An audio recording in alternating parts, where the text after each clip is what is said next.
Dapat nga talaga ay ibunyag ni Alden Richards at Maine Mendoza ang kanilang relasyon, kahit pa ito sa mga kriptikong mensahe lamang sa kanilang social media. Dahil nga naman alam na ng buong Aldam Nation ang galawan ng magkaparehang ito. Ang Fulkerson family kasi ay talagang napakakulit pagdating sa social media, lalong lalo na mga sa event. Pinapatunayan ng talaga ni Maine Mendoza at Alden Richards na sa kanilang relasyon ay mayroong paling mga kulitan na nangyayari sa kanila. At ito lamang ang talagang ibinabahagi ni Alden Richards at Maine Mendoza sa kanilang mga tunay na mga fans, katulad ng mga true-blooded Aldam Nation.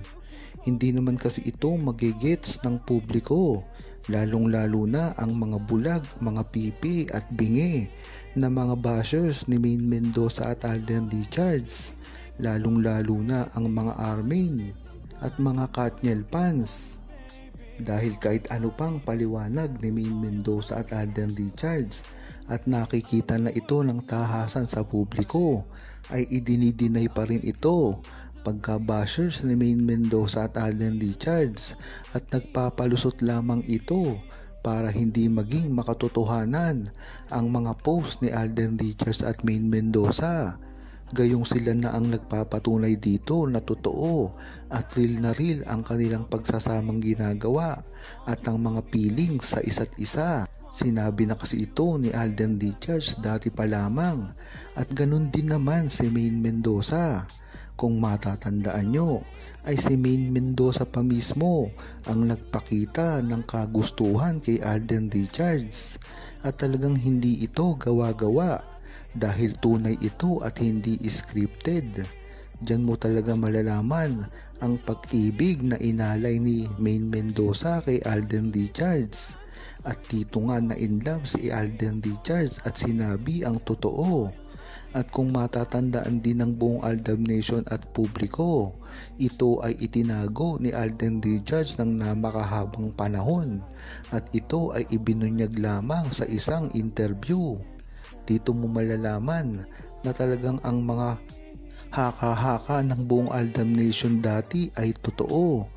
Dito mo kasi malalaman na talagang napipigilan lang ang kanilang pag-amin dahil na rin sa kanilang mga management. Halata na nga talaga ang kanilang relasyon, lalong-lalo na ngayon. Talagang si Alden Richards lamang ang nakapagsasabi nito sa publiko. Kahit pa merong mga proyekto na ginagawa si Alden Richards, ay talagang hindi niya nakakalimutan si Maine Mendoza. Diyan mo talaga malalaman na seryoso na talaga ang kanilang ikinahaharap ngayon, lalong-lalo na ngayon. Ang age na ito ay sobrang dami ng mga bashers ni Maine Mendoza at Alden Richards na kahit ano ang gawin nila ay mali sa kanilang paningin. Ngunit ang maganda dito ay maraming taga-suporta si Maine Mendoza at Alden Richards, at kahit kailan hindi nila ito iiwan. Ang mga pansang ito ay talagang ang nagluklok kay Maine Mendoza at Alden Richards sa tagumpay. Napakataas ng inabot ng karir ni Alden Richards at Maine Mendoza, at ngayon nga ay nasa peak pa rin ito pagkatapos ng mga ilang taon. Kaya dyan mo talaga malalaman ang mga suporta na tinatanggap ni Alden Richards at Maine Mendoza ay hindi basta-basta biro lamang. Kaya dito mo maiintindihan ang tunay na paninira ng mga bashers kay Maine Mendoza at Alden Richards, dahil napakalaking tinik nila ito sa kanilang mga iniidolo, lalong-lalo na sa mga Katniel fans. Dito mo malalaman ang pag-asa pa nila na magkatuluyang muli si Kathryn Bernardo at Daniel Padilla. Ngunit sila rin ang sumisira sa kanilang mga inaasahan, dahil dito ay sinisisi nila si Alden Richards na maaari daw makatuluyan ni Kathryn Bernardo.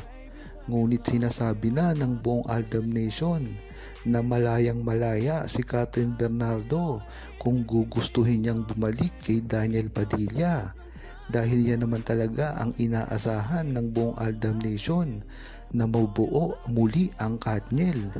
Ngunit ang ikinatatakot ng buong Aldam Nation pati na rin ang mga Katniel fans ay umusbong ang pagmamahalan ni Alden Richards sa kanyang leading lady. Ngunit alam naman natin at sinabi na ito ng matagal ni Alden Richards na kaibigan lamang ang turing niya kay Kathryn Bernardo at kahit kailanman ay hindi ito magbabago. Ang ikinatatakot lamang at walang kasiguraduhan ay ang feelings ni Kathryn Bernardo. Dahil kung hindi na ulit sa kanya mapapasa kanya si Daniel Padilla, ay magiging option niya rin si Alden Richards. At dahil dito, malamang ay piliin niya si Alden Richards na napakasikat, napakatalino, respetado at napakayaman kung ikukumpara kay Jericho Rosales at sa iba pa na mga nanliligaw kay Kathryn Bernardo. At dito, makikita mo ang saya ni Alden Richards. Ang dahilan dito ay si Maine Mendoza. Usap-usapan din kasi na si Alden Richards ay magpapahinga sa mata ng publiko pagkatapos ng December 25. At yun na nga, tuloy-tuloy na ang gagawin niyang pagbabakasyon. May mga nagsasabi rin kasi na pupunta si Alden Richards sa Japan na talaga namang dati niya pang ginagawa.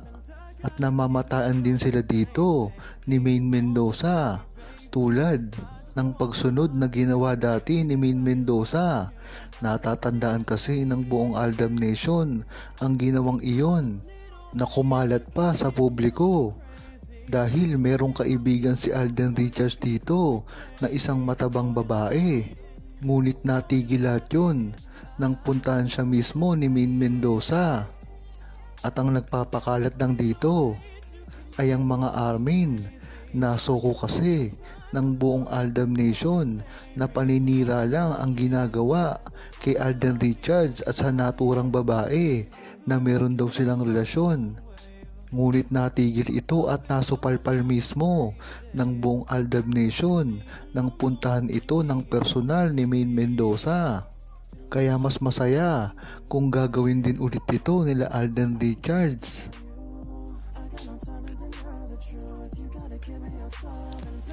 Huwag kalimutang mag-subscribe, comment at i-like ang video na ito.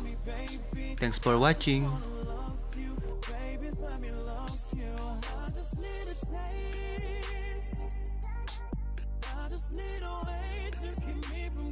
Crazy.